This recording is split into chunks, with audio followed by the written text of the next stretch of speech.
अस्सलाम वालेकुम students, myself Mozman me doing doctor of pharmacy. तो स्टूडेंट्स, हम पढ़ रहे थे बायोलॉजी क्लास 10 का chapter number 15 that is inheritance. इसमें हम मेंडल्स के लास्ट जो है वो डिस्कस कर चुके हैं, Mendel law of independent assortment and Mendel law of segregation.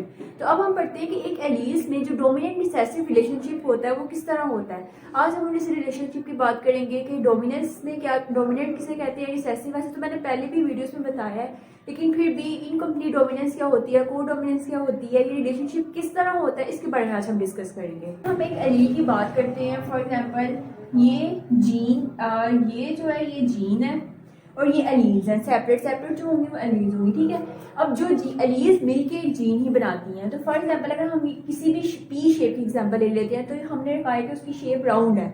तो राउंड के लिए अगर हम ये वाला जीन यूज करते हैं, उसमें एल आर और ये स्मॉल आर, तो इसके अंदर जो डोमिनेंट रिलेशन होगा वो कैपिटल आर का होगा। जो कैपिटल हमेशा होगा वो डोमिनेंट शो करेगा और जो स्मॉल लेटर में शो होगा वो रिसेसिव रिलेशनशिप होगा।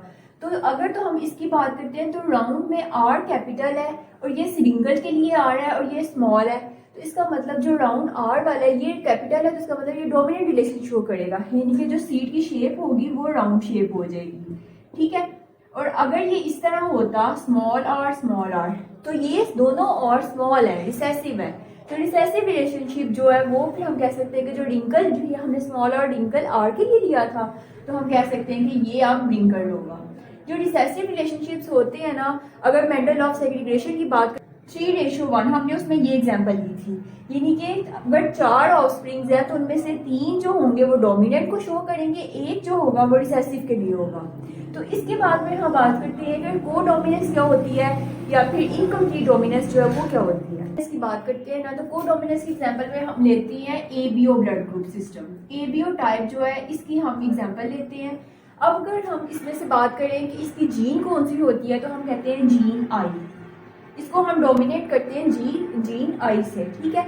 अगर हमने इसमें डिटेक्ट करना है कि ब्लड ग्रुप ए प्रेजेंट है या नहीं है, तो हम कैसे डिटेक्ट करें कि किसी के अंदर ब्लड ग्रुप ए प्रेजेंट है या नहीं है, तो हम कैसे डिटेक्ट करेंगे। For example i a, then i a, ये एक जीनोटाइप होगी। इस जीनोटाइप अंदर एंटीजन ए प्रेजेंट है।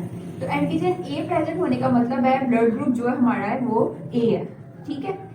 इसके अलावा अगर हमने एक एलील ऐसे ली आई ए और एक है स्मॉल आई, जो स्मॉल आई होगी वो रिसेसिव होगी, रिसेसिव ट्रेट है। अगर आपके ब्लड ग्रुप के अंदर 2 स्मॉल आई प्रेजेंट है, तो इसका मतलब इसके अंदर कोई भी एंटीजन, जो स्मॉल आई है वो रिसेसिव है, इसने एंटीजन को शो नहीं करना। तो जब आपके पास कोई भी एंटीजन, नो एंटीजन प्रेजेंट, इसका मतलब आपका ब्लड ग्रुप जो है वो ओ है। आई ए का कॉम्बिनेशन हम करवाते हैं आई के स्मॉल आई रिसेसिव के साथ। अगर ये तो होमोजाइगस था और ये हेट्रोजाइगस है। अब इस हेट्रोजाइगस के अगर हम एंटीजन देखते हैं तो आई ए जो है वो अपना एंटीजन देगा ए और इसका कोई एंटीजन नहीं है, तो फिर हमारे पास जो blood group at the end क्या आ गया, ए। तो ये हम कह सकते हैं कि ब्लड ग्रुप ए बन गया।